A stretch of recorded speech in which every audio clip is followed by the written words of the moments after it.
Yo, welcome back to the GM Podcast. I'm Miller, and today we will be breaking down day one of Wild Card Weekend. And man, were they two great games? Absolutely incredible. I went to the Panthers game and I had a blast, as you can probably hear in my voice. I'm ready right now! Yeah! Yeah! Yeah! What they talking about? What they talking about? Oh! Let's go! I can't really talk normally, or normally how I'd usually talk. So my voice is a little bit gone. If that's pissing you guys off, sorry. But let's get through this video. And the first thing I want to address, um, Charlotte and the city of Charlotte's fans and the Carolina Panthers were the winners of the first day of Wild Card Weekend. Not the Rams, who were favored by 10.5 points in this game. Not the Packers, who absolutely blew a catastrophic lead. And not the Bears, who, with home field, didn't show up for an entire half. No, it was the Carolina Panthers and their fans today. And being in that stadium was absolutely electric for me. And it was just an absolute blessed experience, something I thought would never happen, to be quite honest. And being an Eagles fan, you know, it's a little different when you're not from the city of Philly. You don't really get to, and to this day, I still haven't been to an Eagles game, and I haven't got to enjoy that environment. So, being from Charlotte, I've had to, mesh myself with the city of Charlotte and had to enjoy their culture as well. And for the last 10 years, Carolina has not been a very good football team. Let's keep it flatly. And with the NBA's help, the Charlotte Hornets also have not helped this city, with their athletic pride. But today, man, it was inspiring. It was the way they came out, the way the entire city of Charlotte showed up and showed out. And I thought I was in Seattle, or one of the most loud stadiums in the entire league. And obviously, the Bank of America Stadium has a top 10 seating capacity in the league, so that helps out. But, you know, I walked in there and I wanted the Panthers to win. I'm not going to lie. Charlotte guy. I've lived here my entire life, and I'm just rooting on the Panthers. And, my alcohol infused experience led me to leading my entire section almost to, stand up and root for this team. And, I'm not going to say it was on me, like I let it, but I walked in there and I knew what the mission was. And I feel like the rest of the entire stadium also brought that same mentality. If we're going to go out, if the entire world is doubting us, we're going to fight back. And once again, not only did the players do that, leading to a 3-point loss, but the fans walked into that stadium with an initiative to absolutely disrupt, distract, and diminish the impact that the Rams could have on this football game. From false starts to Sean McVay having to call certain timeouts, it was amazing. Amazing, guys. If you weren't there, look forward to going to a game next year, because that is the type of culture that I look forward to Charlotte having. Once again, I'm an Eagles fan, but me being from the city of Concord, right near Charlotte, it inspires me to see, and it made me emotional, honestly, during the game, even being able to be a part of that experience and how those guys fought. I felt like I was honestly a part of it. So props once again to the city of Charlotte for waking up today and showing out. And that's not just for the people that showed up to the game. That's for the people at home who turned on their television and had the exact same pride that everyone in the stadium did. Y'all were just as influential in this game as everyone else. So absolute props to the Carolina Panthers. And let's talk about the players now.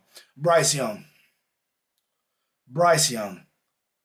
I don't know if Rod Wave called you before the game. I don't know if you had your favorite pregame meal. I don't know if you just felt it today. But I'm proud of you, bro.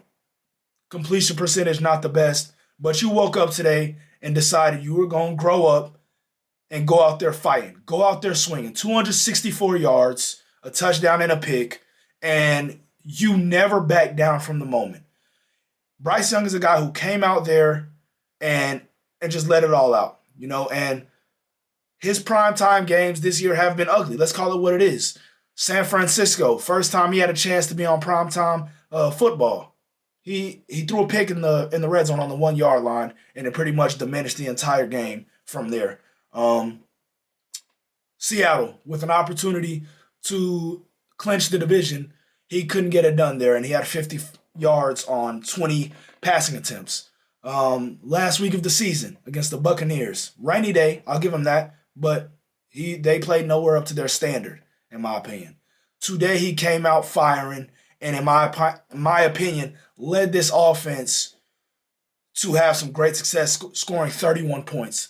And it's not about, the 264 yards. It's not the greatest of all time. It's something, definitely. But you look at some throws to Jalen Coker, some deep balls to Jalen Coker, some evasive moves in the pocket to keep his team alive. And obviously, I don't think he has earned that long-term contract yet, but he has obviously earned the fifth-year option, considering the fact that he's probably going into next year with the chance to be the best quarterback in his division over Baker Mayfield, especially because of the fact that Baker Mayfield ended the season so poorly. And you don't know what coach he will end up with. And that's kind of also what I want to talk about with the Carolina Panthers. And that's the sad thing about it. Windows usually seem a lot wider than they are. So you think about it, and it's like, man, we just played the Rams as good. The Rams have been in the playoffs for all these years. We should be good next year. I mean, right? I understand that. And if you tell me who I think would win the NFC South next year, I would go with the Carolina Panthers. But when you look at the fact that Tyler Shuck has walked into the league and beat you twice, Tampa Bay has still has great players on that roster and a great front office to back it up. And Atlanta has a great roster, and I think is a hot spot for some great coaching candidates, including John Harbaugh. So you never know what will happen, which is why, once again, I tell Carolina fans and, let's help out the best we can. Because, once again, what I saw in that stadium today was not just the Panthers playing their butt off, but the city giving them energy, giving them a purpose almost. And I can't even begin to describe what it was like, because once again, it just blew my mind how everyone showed up. And the Rams, it's not a lot to talk about with the Rams tonight. I did expect them to win this game as I hopped on the podcast the other day and described my winners, and I thought the Rams were going to win this game. But this wasn't an impressive win, guys. I would actually say the Panthers outplayed them for a majority of this game. When you consider the fact Bryce Young threw a pick, an inadvertent pick, and that was his worst play of the game, and probably one of his only bad plays. And Trevor Etienne fumbled a punt, and the Panthers were still, it felt like, was in control for a large majority of the second half. You look at it and it's like, are the Rams really that special of a team?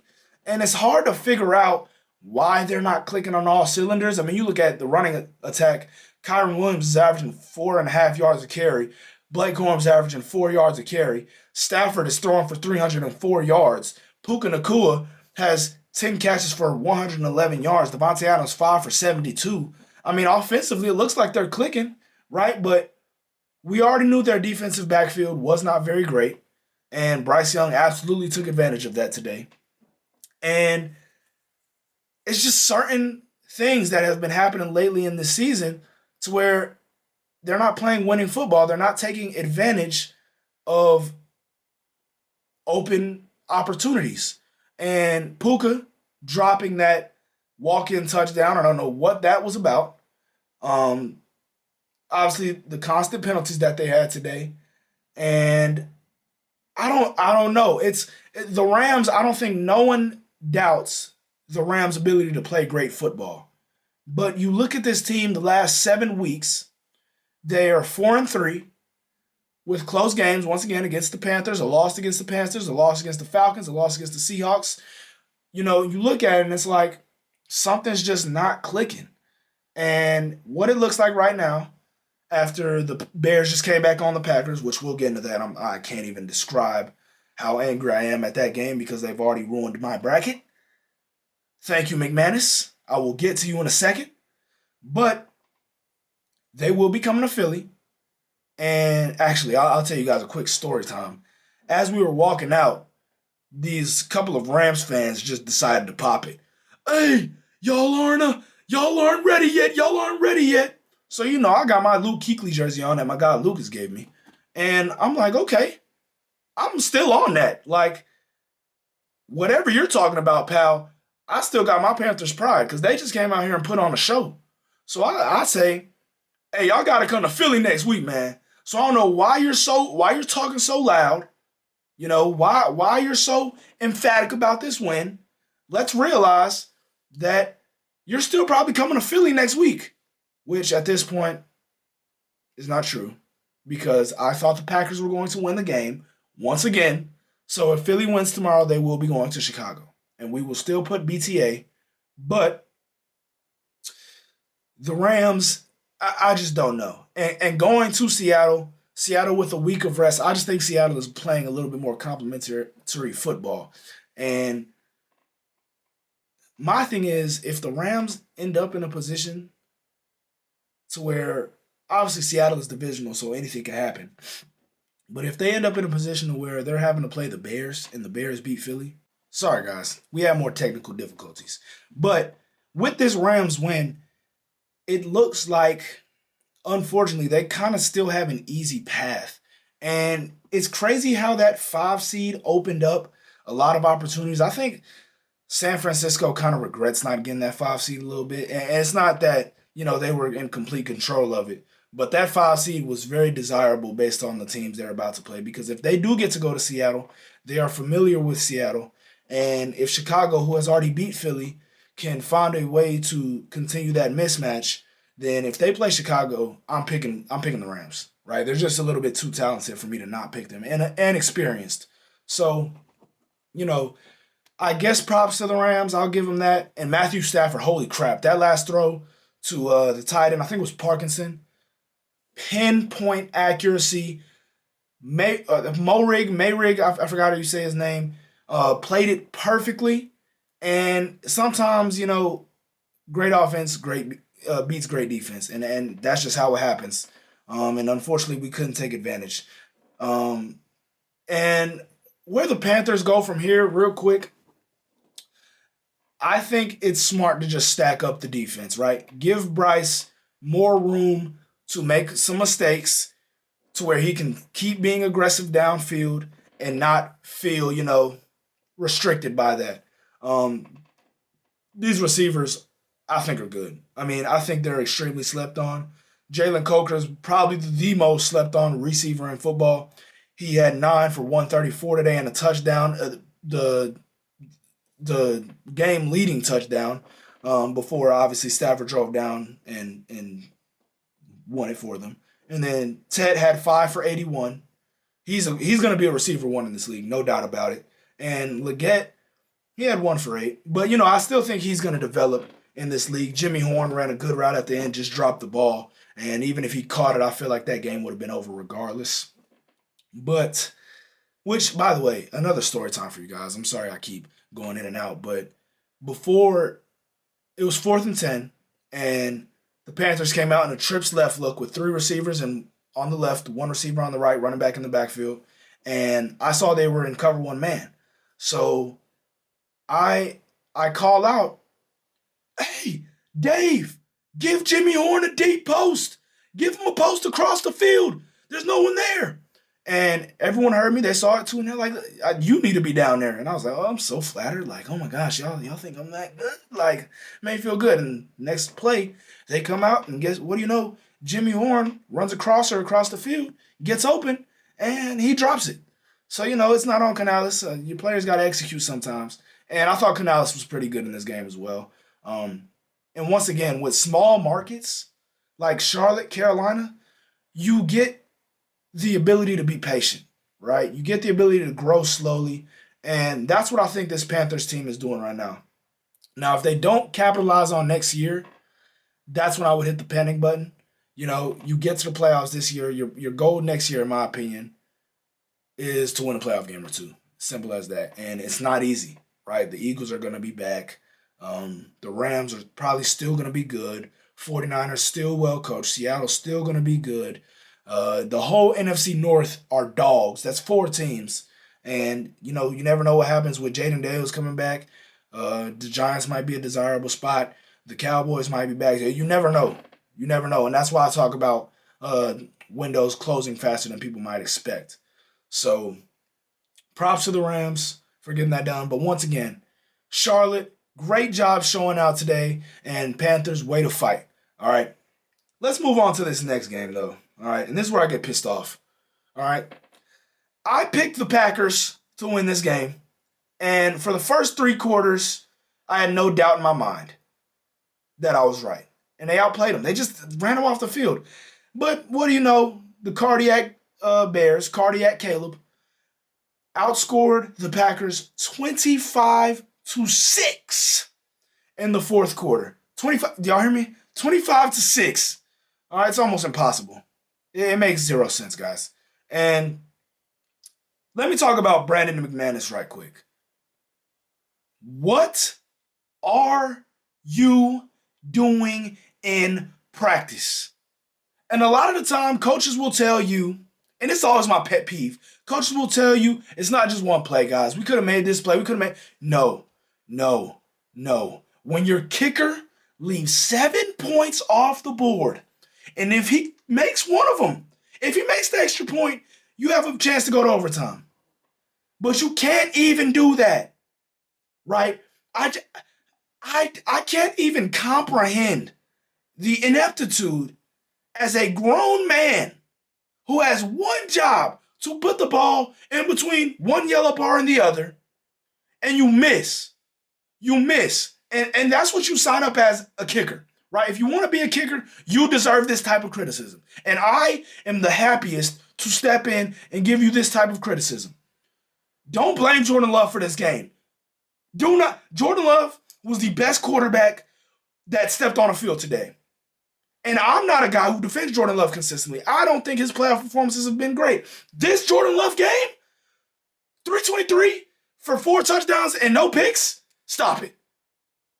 Beautiful game by Jordan Love. Receivers, not dropping any balls. Matthew Golden, where's he been all year? Well, he showed up today. I mean, offensively, this team was pretty brilliant. Now, Josh Jacobs is losing some gas. You can tell, Lord, it's getting bad for him. But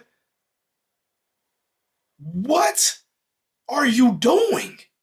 And I really, once again, you don't mean to pick on a guy while he's down, because right now it's 12:34 a.m. and he's probably he hasn't even got to sleep yet. Probably hasn't even took his pads off yet. But I don't care. Put the ball through the uprights. Put the ball, like if I'm the Packers, I'm thinking, am I gonna have to draft the kicker in the first round? Because I got Micah coming back. I got this offense that just showed they can put up points, and this Jordan Love guy who can just sling the ball all around the field, find the right mismatch, and he's just cooking, and your kicker lets you down. What is the morale in that locker room right now? This is 3 straight heartbreaking exits. And the narrative coming Monday is probably going to be, should Matt LaFleur be on the hot seat? If Matt LaFleur gets fired, every single team that doesn't have a head coach right now should go hire that guy. Matt LaFleur is not the problem with this organization. And I'm not even a guy to defend head coaches. I mean, I just said that I'm not a guy to defend. I'm not a guy to defend anybody, right? If you mess up, you mess up. But Matt LaFleur and Jordan Love are not the reason that the Green Bay Packers just lost this game. The Green Bay Packers defense is not the reason that the Green Bay Packers lost this game. When you got to go against a guy like Caleb Williams with all the tools in the world, Colston Loveland, Zacchaeus, DJ Moore, DeAndre Swift, Kyle Monungai, Luther Burden, Rome Odunze, Colston Loveland, who all of a sudden Caleb and Colston are best bros, you have to step up. Please. Like, 7 points off the board and you win the game. 7 points, you get to control the game. The Packers were in full control of this game, but Brandon McManus, bro, I ain't gonna lie, bro, you're not safe in Green Bay today. You're not safe in Green Bay tonight. You need to get a full security team for you going back to the house tonight because that was atrocious. It really bugs me when a kicker loses teams the game. And once again, I've never been a kicker. If you asked me to kick a 10-yard field goal right now, I couldn't do it. But guess what? I'm not getting paid $50 million a year. Not $50 million, I'm sorry. I'm not getting paid millions of dollars a year to kick a ball through the uprights. I'm sitting here making a podcast about it. You're getting paid the big bucks, McManus. I mean, it's unbelievable, bro. Unbelievable. So, the Packers, where y'all go from here, I think y'all just going to be a good team next year. It's fine. Wherever y'all end up, just bounce back and get it again. The one thing y'all need to do, get his ass out the building. That is atrocious. All right, let's move on to Chicago real quick. All right. And once again, my God, they messed up my bracket, guys. They messed up my freaking bracket. You know, that hurts me, bro. I'm a competitive guy, and I had it in the bag. And a lot of these Bears, ooh, what y'all gonna say now? I don't want to hear that, bro. I don't want to hear that because I was right. Maybe I should have accounted for this poop kicker because he has been trash all year. But I didn't know that was going to be the difference and that he was going to miss 2 field goals and an extra point. I'm done. I'm done because I'm losing my voice. Let me get a Gatorade break, guys. I'm sorry because I can't even breathe right now. All right. The Bears. I want to start off by saying this. Good job. And then I want to lead into saying this. Ben Johnson, who are you feeling like?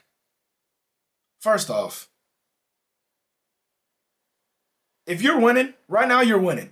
So all of this stuff looks nice and dandy, right? You have brought the Chicago Bears team from the depths of hell, quite frankly, to the divisional round. And you've done a great job. I think you're a great coach. I think at this point, every franchise would be crazy to not draft you as a coach top 5 overall. But can we focus on the post-game handshakes with these guys? You just battled a division opponent. And I know you don't like this guy. But y'all just had one of the best games of all time. Look Matt LaFleur in the eye, shake his hand, and go to the locker room just like you did. The last couple of times, it just irks my soul that he just runs up, doesn't even shake. Is this a normal thing? Is this me making something out of nothing? Maybe it is. Maybe it is. And once again, if you're winning games, there's really nothing you can say to the guy. But the cockiness, it rubs me the wrong way, especially when in this first half, you were coaching to lose the game. Going for it on 4th and 4 behind your own 40-yard line? Are we serious? Brother, you got bailed out. You did not outcoach Matt LaFleur in this game. Let's get that straight. You got bailed out by a kicker who is inept and has no eyes and no leg, and your offensive skill players who, quite frankly, might be the best in the league, along with that quarterback who's just running around throwing it wherever he wants to throw it. That's not you. So pipe it down, please, bro. I don't want to be that guy who just calling out people to call out people. But that's atrocious, dude. Look the guy in the hand or look the guy in the eyes, shake his hand, and go to the locker room. Y'all just competed. Y'all going to have many more times to compete. Let's start getting that respect for each other. That's a sportsmanship thing. It's as simple as that. And once again, I'm not trying to be hypercritical. But it's certain things to where you haven't done it yet. You haven't been at the highest level yet. So, yes, you got to the divisional round. But be careful how you move in this league. Because you can make enemies quickly. And you're giving this whole Packers team juice for no reason. And once again, if you keep winning, there's really nothing to say. And I'm just wrong. Because if you're winning, guys, that excuses a lot of bad behavior. And right now, the Bears are doing some crazy things. And the Bears, props to these guys, bro. I mean, I keep talking about the skills guys they have on offense, and I will give props to Ben Johnson in this aspect. You look at their box score, there are 6 guys with a rushing attempt. DJ Moore, Luther Burden, Cole Kmet, Caleb Williams, Kyle Monangai, DeAndre Swift. You look at their receiving, there is 1, 2, 3, 4, 5. There is 9 guys with a target tonight. 9. Colston Loveland, 15 targets. This is a tight end, a rookie tight end. 15 targets, 8 catches, 137 yards. Dog. This guy is going to be the best tight end in the league next year. No doubt in my mind. Here and we're going into this year, earlier this year, we're talking about Tyler Warren as easily. How could they have picked Colston Loveland over Tyler Warren? I mean, God. Where was I? And I was saying that, to be quite honest. And I also watched Tyler Warren at Penn State. So excuse me for that, because Tyler Warren was an absolute dog at Penn State. But Ben Johnson knows his offensive talent, because Lord, Colston Loveland is a dog. Luther Burden, who only had 42 yards today, he is a dog. DJ Moore, 6 for 64 and a touchdown. He had a crucial drop. But, dog. Rome Odunze, 44 yards, coming back from injury. Dog. DeAndre Swift and Kyle Monangai in the backfield. Dog. Olamide Zaccheaus, who has been on multiple different teams and has been good for all of them. Dog. Cole Kmet, who was the starting tight end and has been a great tight end for a while, had 0 yards, but he came back. Dog. I mean, bro, this offensive group is scary, and it makes me really question how in the first half you can get nothing going. I don't understand that part, especially with Ben Johnson calling the plays, and I'm not seeing their offensive play calling in the first half. I'm like, why do they do this? Why do they do that? Now, the fourth down decisions are horrible, but the play calling itself, it's like, how are y'all not scoring more early? And then they end up with 31 points. It's like, well, you look at all these guys on the skill position players, you understand why they have 31 points. And it's like, bro, why are y'all not scoring 50? And you look at those things, and they have the best offensive skill group in the league. And it's not close. It is not even close. It is not remotely close. You can talk about the Eagles. You can talk about the Rams. No. These guys have dogs all the way down their roster. It is crazy. I mean, absolutely insane. And Caleb Williams, 2 touchdowns, 2 interceptions. No, 2 interceptions weren't that horrible, in my opinion. 361 yards. 361 yards, guys, on 50% completion percentage. This is what we've seen all year from him. Not a great completion percentage, but just production. And in the late game, when he needs it, he turns it on. And I'm not going to sit here and not take accountability. I didn't think Caleb Williams, from what he showed me earlier this season and last year, was going to be at this level by this time this year. This guy, bro, special. I mean, there is a speed aspect to him and a physicality aspect to him that no player in NFL history has ever possessed. And you might think that's crazy, but you look at the QBs in NFL history, the fast guys, right? You put up Lamar Jackson, Michael Vick, Kyler Murray. Those guys are quick, fast. They can get out of the pocket. Escapability is on 100, right? You look at the big physical guys, Josh Allen, Cam Newton, Jalen Hurts, right? You look at those type of guys, and they're just running through people. Caleb Williams is a big dude running a 4.40. He is fast, guys. It is amazing. It is amazing to watch. And, this year is when I started really witnessing his speed. Last year he was not, guys, Chicago fans, y'all can tell me, he was not running this fast last year. I know that for a fact. He was not running this fast. When he escapes the pocket, I'm like, is he just going to get 20 yards right here? Because no one's D-line don't even look like they got a chance. And linebackers don't even look like they got a chance. He's just running 361 yards, making the throw to Rome Odunze on the left side of the field. Oh my great heavens. Holy dot. right? It just off his back foot, and he also has the unique talent to where he can get out of the pocket. And you notice most QBs when they roll out to throw, they pat it. They pat the ball to throw it when they're bringing it up to throw it. Caleb is running in full stride with the ball in his right hand, picking it up with no pat and throwing it.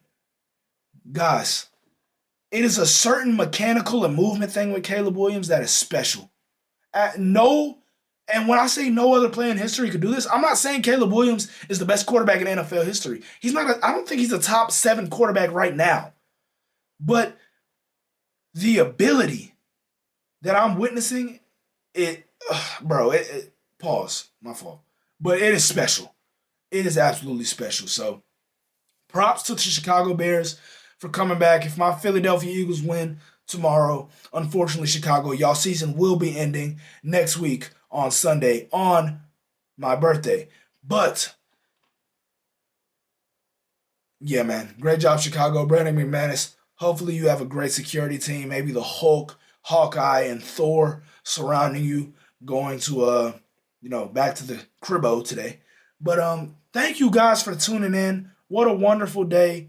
Once again, thank you to the Carolina Panthers and Charlotte, the city, for I'm over here thinking they're not hosting me, but just the ability to walk in there today, I just felt extremely blessed and grateful to even have that opportunity. And my friend got me the ticket. Thank you to Noah. Thank you for Lucas and Caden for showing up with me. And man, just as I'm over here, like I'm getting a little emotional right now, but you just you don't know how good certain moments are until you step into them, and you just never expect certain stuff like that. And when a moment goes that great for you, um, you just gotta look up at God and man, just thank Him for opportunities that you didn't even know were possible. And it's not like I got paid today. It's not like I took a step in my career, but what I did get to see were people happy, and that's the greatest gift that I could get. So once again, thank you to Charlotte, and thank you guys for tuning in. Thanks for the love. Like, comment, subscribe. Peace out.